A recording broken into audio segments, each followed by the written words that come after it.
Organisée sous le haut patronage de Sa Majesté le roi Mohamed VI, la 24e édition du Rallye du Maroc coïncidera cette année avec la finale du championnat du monde FIA-FIM. Le parcours de cette édition, qui se déroulera du 4 au 11 octobre 2024, a été présenté lundi par le directeur de la course, David Castera, à Casablanca.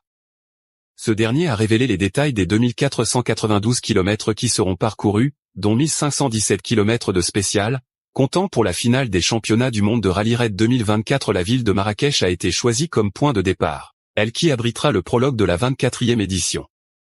Les traditionnelles vérifications administratives et techniques auront lieu au grand stade de Marrakech les 4 et 5 octobre. La compétition débutera ensuite le 6 octobre, à quelques kilomètres des remparts, avant un transfert libre jusqu'aux confins de la vallée du Dra à Zagora. Les concurrents et leurs équipes franchiront le Haut Atlas en direction du sud. Les concurrents devraient ensuite se rendre au bivouac planté aux portes de Zagora, pour préparer les 2 premières étapes, tracées en boucle près des dunes de l'Erg chez Gaga. L'étape 3, en ligne, traversera quant à elle les dunes oranges de Merzouga pour terminer à Mangoub, écrin minéral du second bivouac, entre les villes de Boudnib et de Bouarfa. Le plateau du Rekam sera ensuite l'arène des étapes 4 et 5. Les plus habitués pourront y découvrir de nouvelles pistes et de nouveaux défis de navigation, selon les organisateurs, un avant-goût de la prochaine édition du Dakar.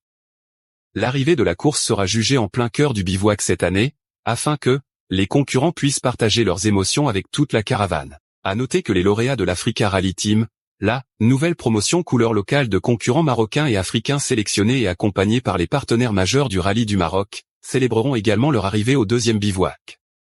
La Slovénie a salué le plan marocain d'autonomie comme une bonne base pour parvenir à une solution définitive et consensuelle aux différends régionaux autour du Sahara marocain, sous les auspices du secrétaire général des Nations Unies et de son envoyé personnel. Cette position a été exprimée dans le communiqué conjoint publié à l'issue des entretiens, tenus mardi à Rabat, entre le ministre des Affaires étrangères, de la coopération africaine et des Marocains résidant à l'étranger, Nasser Bourita, et la vice-première ministre et ministre slovène des Affaires étrangères et européennes, Tanja Fajon.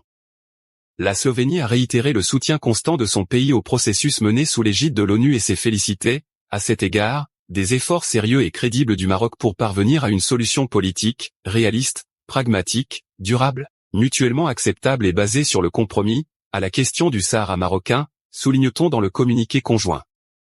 Les 2 ministres, ajoute la même source, ont exprimé leur position commune quant au rôle exclusif des Nations Unies dans le processus politique, réaffirmant leur soutien aux résolutions du Conseil de sécurité de l'ONU, y compris la résolution 2703 du 30 octobre 2023.